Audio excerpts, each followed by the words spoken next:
Գործընկերներ, նախ թույլ տվեք եւս մեկ անգամ շնորհակալություն հայտնել ձեզ։ Ես անկեղծորեն եմ ասում, այնքան տպավորիչ էր, այնքան ազդեցիկ էր, որ չնայած այդքան ուշ ժամին, բայց դուք բոլորդ ներկա եք, ես պատկերացնում եմ դա ինչ աստիճան, որոշակի իմաստով նաև ձեր գործունեության մեջ արտասովոր էր, թեև այս վերջին տարիների ընթացքում մեր գործընկերները, լրագրողները ապացուցել են, որ անհնարինը եւս կարող են կատարել։ Մեր գործընկերներից մեկին երեք երեկոյան, երբ հարցնում էր, թե լավ ինչքան երկար է տևելու եւ այլ, հատուկ ասեցի, հիմա մի հատ բարձրաձայն եմ, որ լրագրողների ցավը տանեմ, ապրեք դուք։ Այսքանը, հիմա լսում եմ ձեր հարցերը։ Պարոն Վարդևանյան, հենց ձեր թիկունքից սկսենք, սովորաբար Սամվել Կարապետյանին առնչվող դատական նիստերի ժամանակ տեսնում ենք այս տեսարանը ոստիկանական պատ օբյեկտիվ եք համարում ոստիկանության այսչափ ներկայությունը, ներկայացվածությունը, որովհետև տեսնում ենք, որ դատարան եկող ճանապարհին էլ քիչ վերև ոստիկանական զորքերի մեքենաներ են եւ բազմաթիվ ոստիկաններ։ Գիտեք, որևէ տրամաբանություն դրանում չեմ տեսնում։ Եկեք մեկ օրինակ վերեմ, կարծում եմ դրանով բոլոր հարցերի պատասխանները կտրվեն։ 2025 թվականի հուլիսի 4-ին, երբ Սամվել Կարապետյանը դեռևս նույնիսկ մեկ ամիս չէր ինչ կալանավորված էր, դա կհիշեք հատուկ վերանայման բողոքը, որը ներկայացրել էին Կապորինի կալանքի վերաբերյալ մակագրվել էր Արմեն Դանիելյանին եւ այդ ժամանակահատվածին 10,000-ից ավել մեր հայրենակիցներ հավաքվել էին, մասնակցում էին հանրահավաքի։ Հանրահավաքը երթով շարժվել էր դեպի ազգային անվտանգության ծառայություն։ Մարդիկ վանկարկում էին մեր ձևով եւ 10,000-ից ավել մարդկանց մասնակցությամբ հանրահավաքի ընթացքում նույնիսկ մեկ վարչական իրավախախտում տեղի չէր ունեցել։ Կարծում եմ դրանով բոլոր հարցերի պատասխանը տրված է։ Դրանով ակնհայտ է, որ նման ոստիկանական ուժերի անհրաժեշտություն իհարկե առկա չէ։ Ես ոչ թե հիպոթետիկ իրավիճակ եմ նկարագրում, ես բոլորի աչքի առջև տեղի ունեցած իրադարձությունն եմ ներկայացնում։ Նույնիսկ մեկ վարչական իրավախախտում տեղի չէր ունեցել։ Դա խոսում է, թե ընդհանրապես հավաքը խաղաղ է, թե ոչ։ Իհարկե խաղաղ է։ Ավելին, հավաքի նպատակն էլ ազնիվ է։ Բարձրաձայնվող խնդիրն էլ ակնհայտ, որ ի վերջո վերջ տրվի քաղաքական հետապնդմանը։ Երեք մեր հայրենակիցները ինչ էին վանկարկում։ Ասում էին արդարություն են պահանջում եւ ուզում են ազատությունը վերականգնվի Սամվել Կարապետյանը։ Բնական երևույթներ, որոնք իրավական տեսանկյունից էլ անխոցելի են։ Պարոն Վարդևանյան, այսօր պաշտպանական կողմն է իր հիմնավորումները ներկայացնելու, այսինքն ներագրական կողմը այլևս իր հիմնավորումները երեք վերջացրել է, ներկայացրել վերջացրել է, եւ կոնկրետ ինչ փաստ էին բերում, ինչու ինքը պետք է մնա անազատության մեջ։ Եթե շատ ամփոփ ներկայացնեմ, իսկապես լեզուս չի պատտվի օգտագործել եզրույթը, որ քննիչները ներկայացնում էին դիրքորոշում։ Իրենք չէին ներկայացնում դիրքորոշում, իրենք պարզապես թղթից կարդում էին։ Մի թղթից, որը բովանդակային իմաստով ոչ մի առնչություն չունի Սամվել Կարապետյանի հետ։ Կրկին եմ ասում, կարող էր ցանկացած այլ մի նյութ ներկայացվել։ Դա ոչ մի առնչություն չունի։ Գոնե մեկ տողով կասեք, իրենց ներկայացրած ինքը։ Որքանով որ կարող եմ ներկայացնել, հետեւյալն է, որ դեռևս իրենք ունեն վարութային գործողություններ, որոնք պետք է կատարեն, թե որոնք են դրանք բաց չէ։ Չկա նշված, հասկանում եք, այսինքն ոնց է, չէ, եթե նայում ենք Եվրոպական դատարանի նախադեպային որոշումների տեսանկյունից, եթե վկայակոչում ես որևէ ռիսկ, որ անձի անձնական ազատության իրավունքը շարունակական տևող կերպով սահմանափակվի, պետք է այն ունենա կոնկրետություն, պետք է բխի կոնկրետ հանգամանքներից եւ իհարկե գործի փաստական տվյալներից, դրանցից որևէ մեկը չկա։ Բայց ասում են, գիտեք ինչ, մենք 50-ից ավել քննչական խումբ ենք, բայց 60 օրն էլ բավարար չի։ Իդեպ ոչ թե 60, այլ 120 օրն էլ իրենց բավարար չէ։ Ի վերջո հիշենք, չէ, որ այդ նույն խումբը սկսել էր դեռևս հունիսի 17-ից իրենց գործողությունը։ Սա մեկ, երկրորդ։ Իհարկե շատերի համար ծիծաղելի կթվա, բայց քննչական մարմինը գտնում է, որ այստեղ կա նաև թաքնվելու ռիսկ։ Թաքնվելու, ինչից թաքնվի։ Օրինակ, Սամվել Կարապետյանը ինչից պետք է թաքնվի։ Այս աբսուրդային մեղադրանքից, որը աբսուրդային է, ակնհայտ աբսուրդային է բոլորի համար։ Ինչը պետք է լինի շահագրգռվածությունը։ Եվ երկրորդը, Սամվել Կարապետյանը նույն հուլիսի 4-ին իր ուղերձում հայտարարել էր, որ ինքը քաղաքական հայտ է ներկայացնում։ Այդ պայմաններում ինչ թաքնվելու ռիսկ։ Իսկ ինչի մասին ենք խոսում։ Որն է ռիսկը, որ Սամվել Կարապետյանին իզոլացնեն նախընտրական փուլում, որն է ռիսկը, որի մասին չեն բարձրաձայնել օրինակ իրավապահները, արդարադատության ներկայացուցիչները։ Ես կարող եմ հետևյալը ասել. իրականում բոլոր հարցերը կամ դրանց պատասխանները միգուցե կամ երկուսը միաժամանակ թաքնված են Facebook սոցիալական ցանցում հունիսի 17-ի գրառումներում գործադիր իշխանության ղեկավարի կողմից։ Դրանով սկիզբ դրվեց քաղաքական հետապնդման։ Քաղաքական հետապնդումը իհարկե կարող է ունենալ տարբեր շարժառիթներ։ Դրանցից մեկը հենց իհարկե բուն քաղաքական գործընթացն է։ Դա եւս ակնհայտ է, որ տվյալ դեպքում արկա է, որովհետև այն աստիճան, այսպես ասած, անհանգստությունը, որը նկատվում է Սամվել Կարապետյանի նկատմամբ, կարծես թե ցանկացած անաչառ դիտորդ եւս կհաստատի։ Բայց դրա այլ հնարավոր շարժառիթները կարծում եմ իսկապես հնարավոր է նաև այդ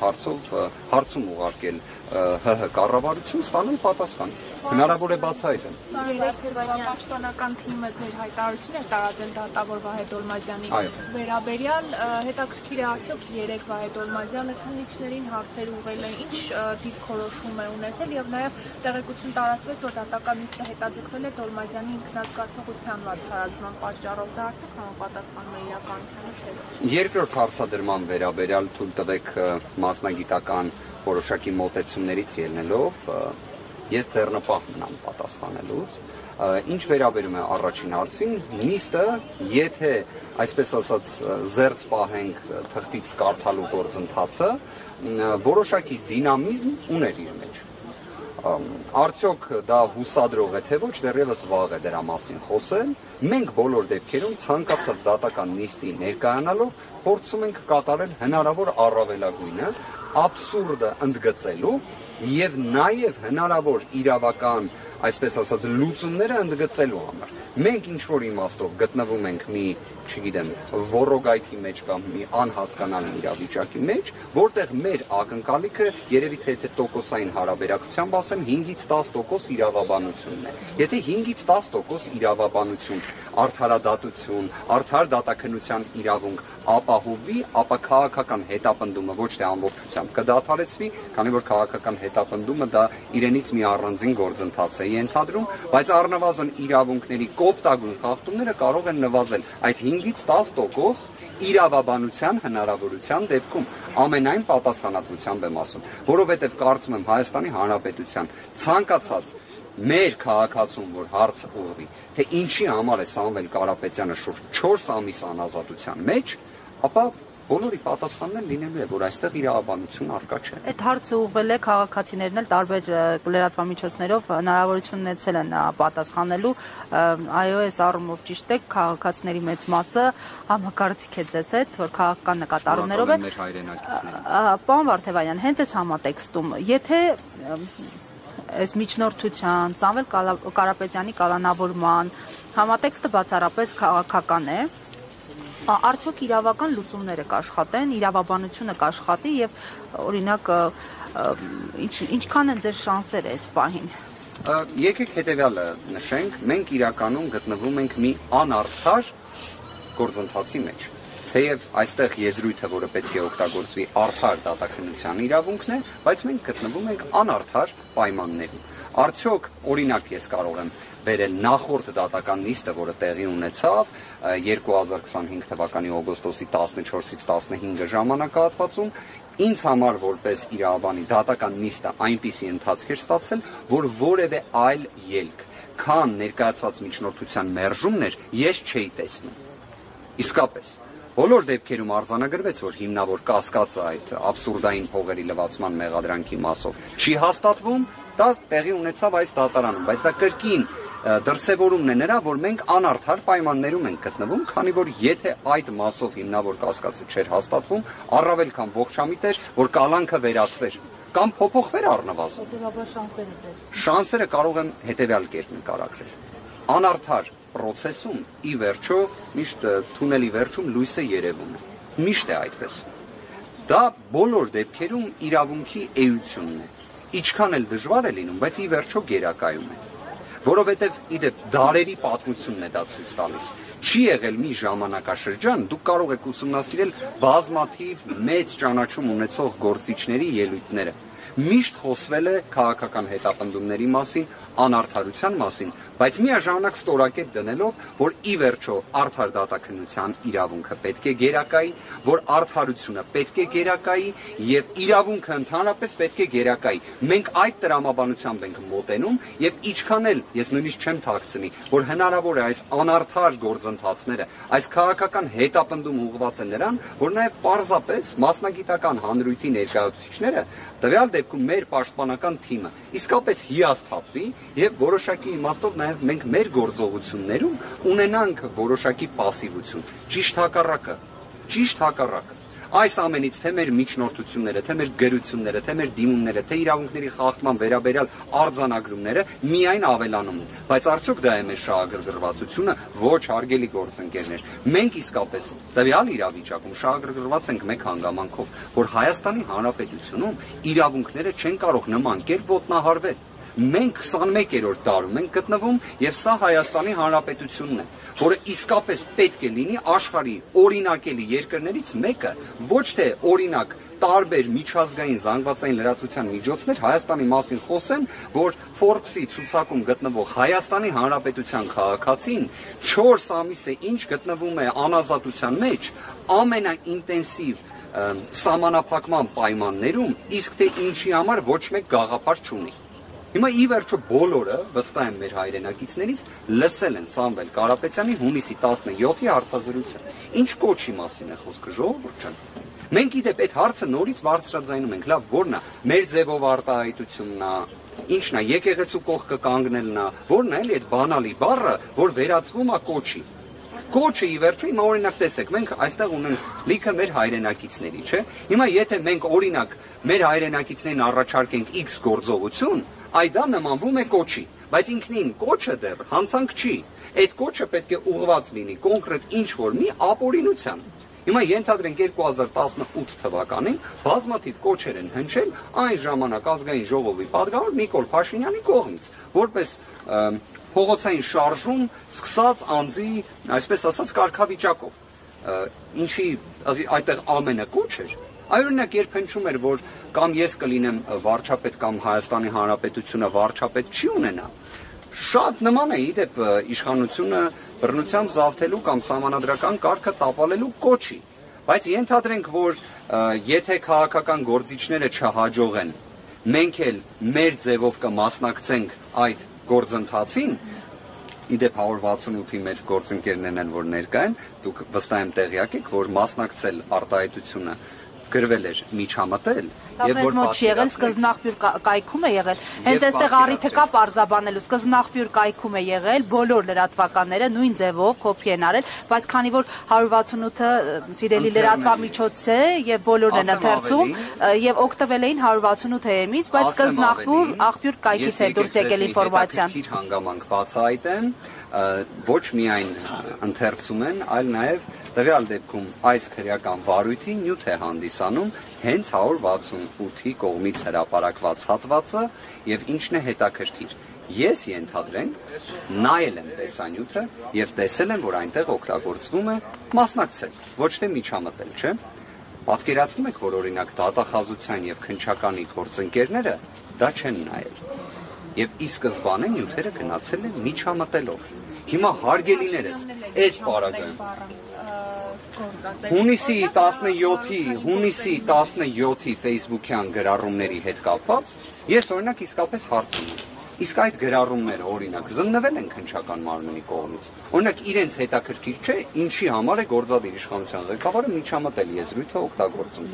Ինչի համար է գործադիր իշխանության ղեկավարը Սամվել Կարապետյանի մասին խոսում։ Ավելին, ցուցումներ էլ տալիս իրավապահներին, օրինակ դա չեն ուզում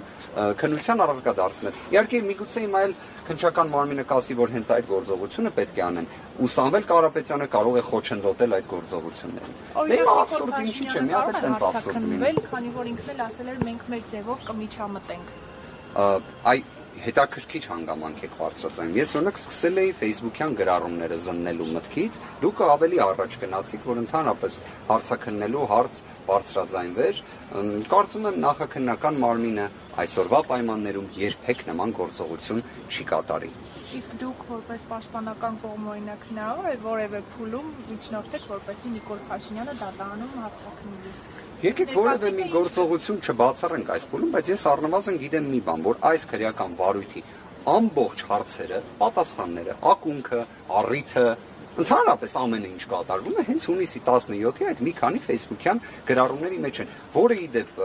այսպես ասած, առնվազն մեղմ ասած զարմանալի է նաև ցանկացած միջազգային գործունեություն իրականացնող իրավաբան լինի, իրավապաշտպան լինի, ԶԼՄ ներկայացուցիչ լինի, իսկապես բոլորի համար շոկային է, որ գործադիր իշխանության ղեկավարը նման ձևով գրառումներ է կատարում եւ մի հատ էլ ցուցումներ է տալիս, հաշվեհարդարի խոստում է տալիս, որը առնվազն տեսել ենք թե 120 օր ինչպես է կատարյալ կերպով իրացվում։ Պարոն Վարդևանյան, այսօր դատական նիստին մասնակցելու է պարոն Ամստերդամը թե ոչ, եւ երեք նա ասուլիսի ժամանակ ասել էր, որ մենք ամեն օր կգրոհենք Փաշինյանին եւ Հայաստանին, մինչեւ Սամվել Կարապետյանի ազատ արձակվելը, եւ սա շատերի կողմից հանդիսացավ որպես կոչ, թեև նա ասել էր, որ իրավաբանորեն իրավական տեսակ։ Ես այսպես ասեմ, կարծում եմ Ամստերդամի ելույթները նաև հասանելի են օրինակ YouTube-ում, ենթադրենք իր հարցազրույցը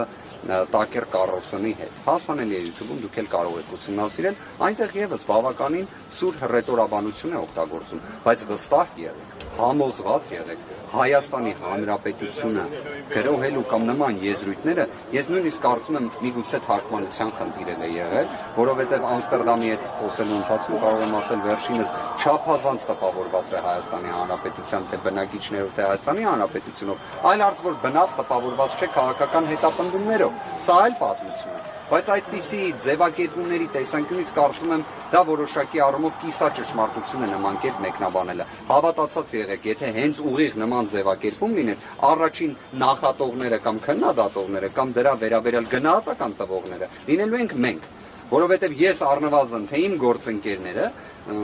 որևէ մի պահ երևի թե տեղ չեն տվել մեր վերաբերմունքի տեսանկյունից Հայաստանի Հանրապետության նկատմամբ։ Չեմ կարող 168-ի հարգելի հետևողներ, ներքին գործերի նախարարության մեքենայով կարծեք Սամվել Կարապետյանն է բերվում եւ քաղաքացիները ծափերով են ողջունում։ Ինչպես տեսաք, մի քանի մեքենաների ուղեկցությամբ է մեքենան ներս մտնում, նաև ազգային անվտանգության ծառայության աշխատակիցներ են կարծեք։